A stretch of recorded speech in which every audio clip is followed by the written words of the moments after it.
coming into the locks. Holy crap, this channel is narrow. Yeah, give me a little push. Yep. Make sail on the sea breeze upstate off the westerly close haul. Feel the pressure drop, but you're cruising fast and moving across the black tops high.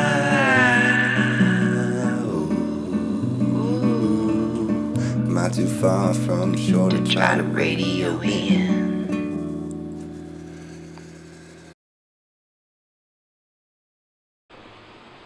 Where's the plate? It was in here. Get on. I just had it. I swear I took it. It's going great. It's going good. A little sweaty. What are you doing? Trying to find where this front thing bolts on. Just looking it up. Where'd you put that plate? Oh, in I think that goes under the chain. So Wait, turn the light down there. it's under here somewhere. Wait, explain all of this again. So we need to get to those bolts on the, what's that front part called? The bowsprit? Yeah, so we need to get to the bolts behind it.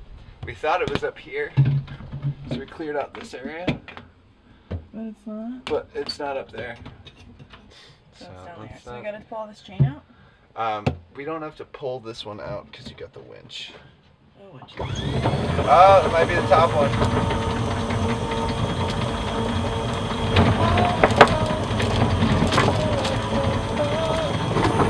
Where? No fingers allowed right there. It eats your fingers like snacks, like Captain Crunch.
Nuts are right next to each other, and so they're hitting each other.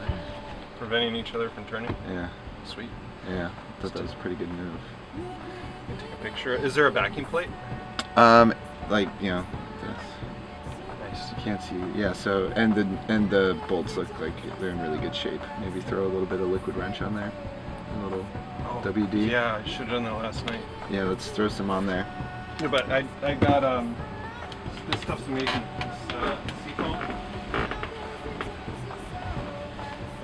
These Just- are my car. Sweet. Deep green, penetrating. I'm gonna spray it and then sleep in here afterwards. Smoke. So this is part of our rigging. This is where the bobstay attaches to on the outside of the hull, and that basically counteracts on the bowsprit. It attaches to the front of the hull just above the water line and goes. There's a cable that runs up to the tip of the bowsprit, and it counteracts the forces of the Genoa. Basically holds up the whole rig. So this is really important, and it got bashed up in Irma. So let's go outside and take a look. It'll make more sense out there. So last couple of days we spent sanding the bottom, and there's a few spots where the barrier coat was compromised, so there's some osmotic issues. One area of the keel is pretty large, so I had to strip back a whole bunch of strips of sheets of fiberglass, like the first layer. These boats that were built in the 70s in Taiwan were known for having a lot of osmotic issues. So what a lot of people did was they would strip the bottom. And so they have a contractor come out with a machine and it shaves like a 1/8 inch or 1/4 inch off of the bottom. And then they redo it with more glass, but this time instead of poly, they use epoxy as a resin. And epoxy is a lot more impervious to water. The thing is now you're getting two dissimilar materials to try to bond. You have polyester resin underneath, and you have epoxy that you put in on top. So even though epoxy sticks really well to everything, it's still kind of a stopgap measure, if you will, and better than constantly having a bunch of blisters to deal with. Wait, so is that the black spots that you got down on the bottom of the keel? That's the old type of fiberglass? Right, exactly. Oh, so wait, so that's a... So the boat has a polyurethane skin. Yeah. is on the top coat.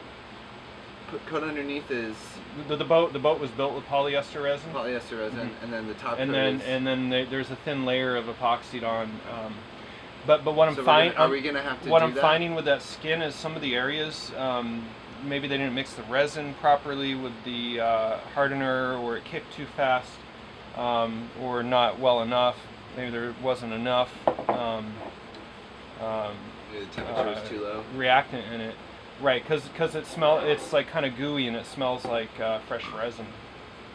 So we're gonna have to recoat the bottom part of the keel?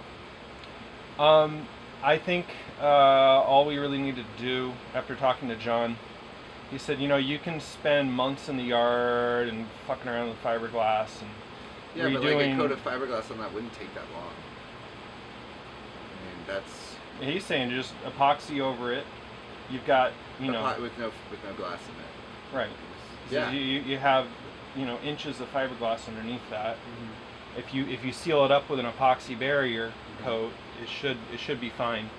He said you're going to be peeling sheets like that off of the boat for years, because that's when people shave the boats and skin them. Oftentimes you have these issues with adhesion, and it just kind of comes off. And yeah, But the It's- bottom it may- layer it may under sound- that's looking really solid. I mean, I thought Yeah. I thought that was like wood or the actual physical metal keel, because it's like it's like bolted in and it goes all the way down. So the keel's not bolted in. It's The just boat fiberglassed in? was built. Into the keel. And no, the boat was built completely Yeah. with the fiberglass mold, and then they came in here before they put all the wood in Yeah. and set up a small what do you call it, for melting metal, crucible, if you will, or What? and then they heat up the lead and then pour it into the keel, That's metal. and That's so super so it actually the lead is encapsulated inside the boat, and it's just part of it. It becomes part of it because once it hardens, it's now hardened into the shape of the boat. Dang. This thing's That's solid. not going anywhere. The Yeah. shape of the bottom of this thing just wasn't what I was expecting when I was driving up here. Figured it'd be like, the not as deep hull and like the large keel that comes down that has the base at the bottom where to get the center of gravity low. And so a lot more surface area. Yeah, these were built to take on some heavy weather and just be able to do it without a hiccup. Because your hull's huge. Like, it's more bottom side than top side, and it's a really high, top Yep. above the water. Yeah, that's why when the wind really picks up, she doesn't heel that much. I wonder what the right heeling angle would And be. because of the shape and how much ballast she has, even though she's heavy, there's advantages to that. You can put a really tall mast on a boat that's really well ballasted with a full keel, and have a lot of sail area, and actually make up for make up for the fact that it's heavy, if you will, if it's designed properly. And the boat can actually attain very respectable hull speeds. So the theoretical hull speed on this is around, I think, 7 knots if you calculate it based off of the load-bearing water line. However, I've been sailing in this boat before with all the sails out.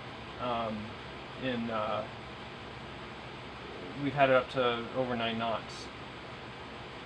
That's good. Yeah. That's real good. Yeah. How big of a breaker bar do you have? Not to change the topic, but I'm thinking about what we got to do up there. You got any big wrenches, or you think it's gonna just come out? I have a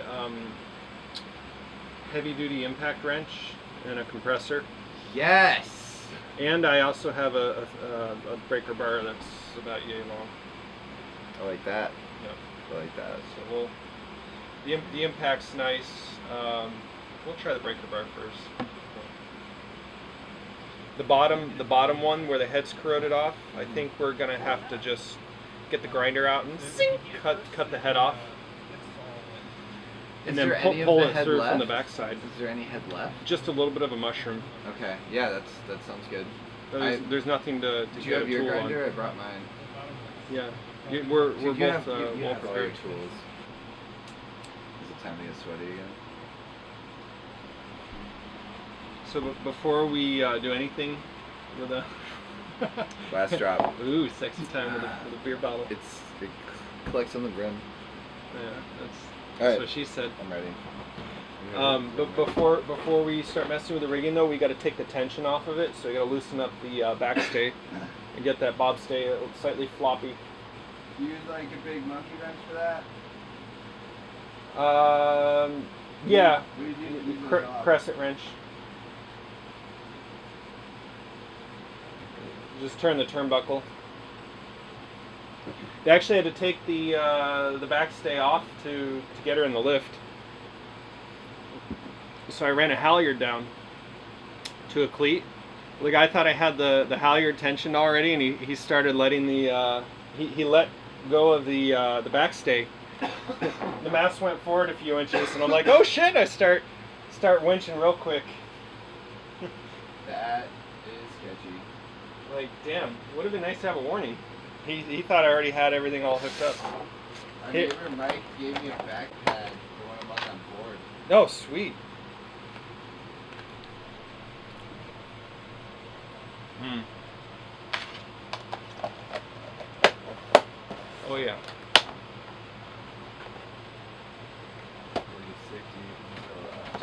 Okay. Boys and girls, forget bananas. You need potassium. Have some dates. I think there's like 3 times as much potassium. When you can't find any dates, you can always get some at the store. That was the first time I ever ate a date. I was in an Arabic class, and the teacher goes, "Anyone here ever not had a date?" And I raised my hand, and my friend Julia is like, "Put your hand down, Schumacher. We know that." It's like, oh, and everyone starts laughing. I'm laughing. And that was really good. I'm just proud of that one. You're floated. I'm a pleb. A king pet pleb. Plebeian. We have to let out the plebeian crescent. Is it, think what he said? Yeah, the Roman commoners. I believe They were all about these boats. in something wrong. So I was told just the other day. So I was sanding this side of the boat, and I was thinking to myself, you know, there's probably a metaphor here about life that I was missing, and I think I nailed it. If you become a barnacly person, you need to get ground down to your base level, to where your smoothness can come out again, and then we can paint y'all up pretty. You know, like that's redemption. That's like a hero plot arc right here. This process from going to this, from that, undoubtedly highly metaphoric, maybe allegorical in general. But yeah, so that's what you do when you are sanding without podcasts. And an English teacher.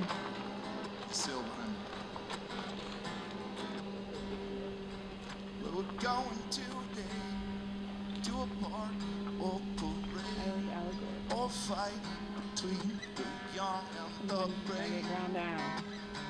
We're grounded, filthy. Was it something I said? Maybe something you did. But what reason for us both to be dead? To the free and the slave, and the fact that no legs raise a toast to a brand new sympathy. To our neighbors and friends, and the country we defend. To There we go. those, to the money The we right made. well.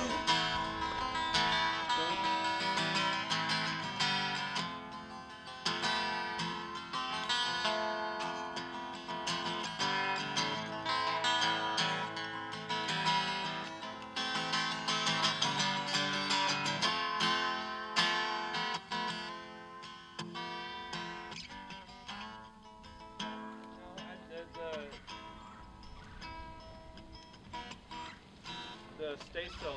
Oh, there's nobody holding the part underneath. Yeah, but the 2 bolts together. Remember the first one on? Oh, I thought that was on the top only. That's both. One thing you need to know about Greg, what was the really nice name you had for it? He doesn't hear beeping noises because he works in the hospital. Actually, if we turned this one enough, we might be able to get it. I see what you're saying. Damn. And this one we're just gonna have to grind the fuck out. How the hell do they put these together? I just took a wrench. Probably from the top. But if we twist this just a little bit, maybe we can. You know? I have a 19mm wrench. Yeah. Yeah, an open-ended wrench is the way to do it. Yeah, let's check the open-ended wrench, and then if we get these right, I think we can fit this, because it's probably... Oh, see, it's so close. If we just get this edge off, we can probably use it. Yeah, I see what you're saying. You know you wanna. Alright, we'll grab a 19mm box wrench. Oh, finger strength.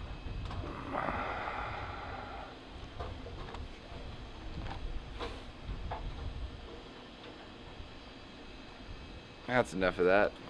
The glass. What is going on here? There we go. Looks like they just packed a bunch of wood in there. Weird. So with this guy, we can probably just kick the thing straight up.